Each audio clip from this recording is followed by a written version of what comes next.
Welcome back to the college football week 10 betting locks and predictions, but let's start with a recap of week 9.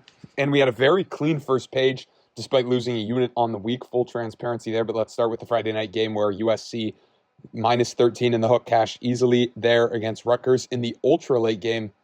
Keep an eye out for this spot later next year when Rutgers has to play at 11 p.m. body clock time, and it's just going to be a disaster for them. We thought they were overrated, and that worked out. Louisville gets away with one against Boston College in a little bit of a controversial game. Boston College could not punt the ball to save their lives. Boise State wins a great one on the Friday night as well to keep their hopes of the college football playoff alive and well. Ohio State barely scrapes by against Nebraska. I thought Nebraska had a legitimate shot to win this game. Ohio State does win to preserve the 3 versus 4 Penn State matchup for this week, so we'll talk about that one here. Notre Dame deals with Navy very easily. Again, unfortunate that Navy didn't get the home game. Don't think it would have mattered there. They're just not a great football team, and Notre Dame is rounding in the form. We'll see if they can remain undefeated the rest of the year. Then Washington at Indiana. We actually did place a late betting lock on this one, laid the points with Indiana, and they do cover there. So again, continues the perfect page. Oklahoma at Ole Miss. We take Ole Miss to win. Oklahoma to cover a big number. Oklahoma does cover, and Ole Miss wins, so we get the little middle there. So far 3-0 on the locks here, and then Texas Tech at TCU. TCU gets away with one with a 1-point win. Both teams moved to 5-3, and Texas Tech has a very interesting game next time against Colorado. And speaking of Colorado, we did have a lock on Cincinnati here, but we predicted Colorado to win the game. Colorado wins and covers, so that's a missed lock there to end the perfect record to start. UTSA, this is a brutal beat right here. We talked about this game last week, didn't really go over it at all, but man, they were winning 40-17 or something and end up losing the game outright. I mean, insane bad beat there. Multiple fourth downs had to go for Tulsa, and yeah, just we haven't really been on the right side of many of these this year. We'll hope for that to turn around, but man, yeah, if any of you guys rode that one, kind of brutal there. Wisco unable to stay with Penn State, a Penn State team that honestly looked better without Drew Waller there at the end of the day. And then A&M -2 in the hook does cash for us. Oregon against Illinois, and this probably should have been a betting lock. Oregon just stomps them. An Illinois team that was probably overrated just because of the schedule, overranked. What they had done so far in the season was decent. Of course, Nebraska played close against Ohio State, but yeah, not happening here. Oregon looks legit, and they get the win there. BYU, how about them? Get the win against UCF, and the turnovers were pretty even in this game, but UCF almost had more yards. So again, BYU just has a weird way of winning this year, so we'll probably bet against them 1 or 2 more times down the stretch of the season. We'll see, but it is always painful to do so.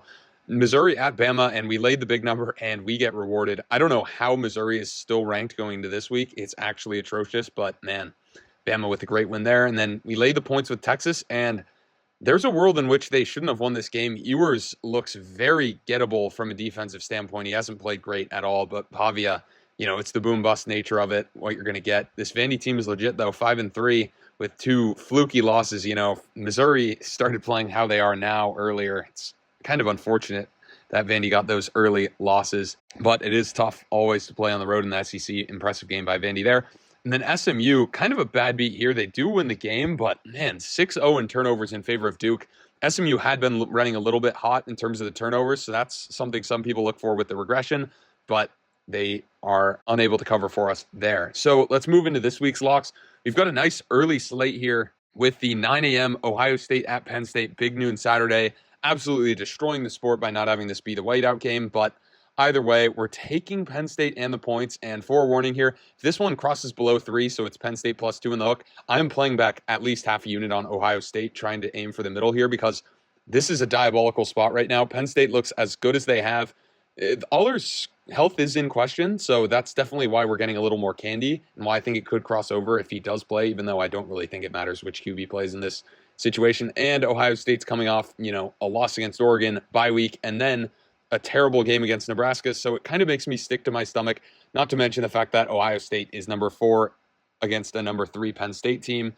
So, I mean, I don't feel great about this spot, but I do feel like this is the time that Penn State will get over the hump and beat Ohio State. But I've continued to say that every year for the past few years, and it's never happened. So let's see if it will happen this time. Duke at Miami, not much to say here. Duke, kind of a fraudulent 6-2 record. Who have they beat? Even got lucky against SMU and still couldn't win last week. So I like Miami to win easily. Up to top 5 Miami. Very interesting there from the poll. Ole Miss at Arkansas. We're going to take the Hogs in a spread bet here, but remember that we always want to be looking for the sevens. So if this line moves around a little, I would doubt it will move up to the 7, but I think seen crazier things happen before. Maybe a little bit of injury question. We'll see what happens on either side, but anything north of 3-4, I like the Hogs. I actually think they do go out and win this game, but you want some of that candy just in case Ole Miss wins with the last second score. Both of these teams are quality. I think Arkansas in the home field can get it done for them, but we'll have to see. They have to obey the run and the pass game in this one. Oregon, I see them curb stomping Michigan here. I'm sorry, Michigan just got a great win against MSU. Perfect time for a down game. The crowd has been there for these big games, but I mean, the offense is just so bad. You don't even give the fans or the defense anything to cheer for. It's actually horrible. So we're going to go with Oregon. No spread play, though. That number's up to like 20. Speaking of massive numbers, same thing in this Florida-Georgia game. Honestly, if this one gets out of control, I could see a Florida play later in the week. Remember, Florida's been playing great as of late. Lagway has got the boys going there. We'll see if Carson Beck and Georgia can pull away, though, at the world's largest outdoor cocktail party. Texas Tech at Iowa State. Top 11 Iowa State. Well-deserved ranking there. And we are going to take Iowa State to win. Texas Tech coming off a brutal loss, though. So we'll see what transpires in that one. And then Indiana at Michigan State. What number do you guys think this is? A 4-4 Michigan State. It's only 7. Maybe something to look at there. We'll see if it can inflate a little. Maybe we'll take a little Michigan State. But Indiana, Vegas just hasn't had the right number on Indiana this whole year. And a well-deserved 13 ranking there. I think they might be a little bit higher, in all honesty. Because they are just running away with these games against teams covering all sorts of alternate numbers. If you've been betting them on the spread, that's been a very good thesis so far. Now let's hop to the second page. Virginia Tech, remember I had them in my ACC championship game. I think they're going to be hard-pressed to get there at this point, but I like them to beat Syracuse narrowly in the Dome there, and we'll see what happens. I think Syracuse could keep it very close. It'll be a tough place to play, but I like Vatech to get it done there. Then we will take South Carolina +3 in the hook against an A&M team coming off a massive win. South Carolina's been rounding in the form, probably should have beat LSU at home.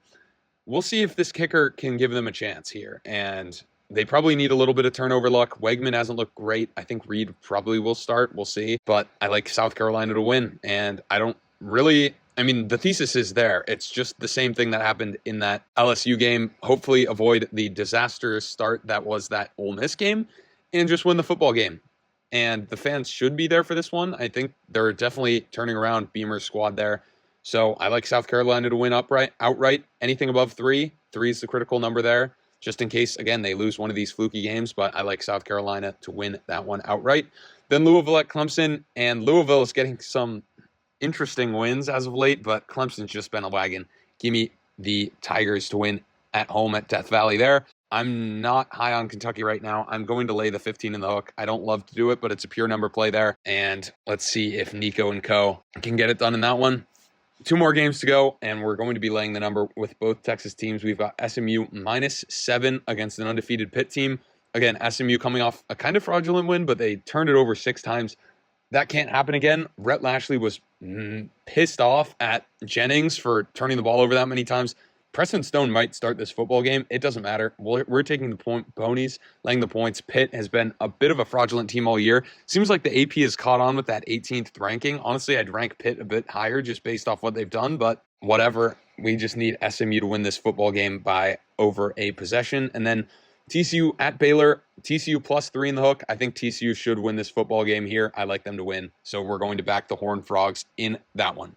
Thank you for watching. Please be sure to like and subscribe and comment your predictions below.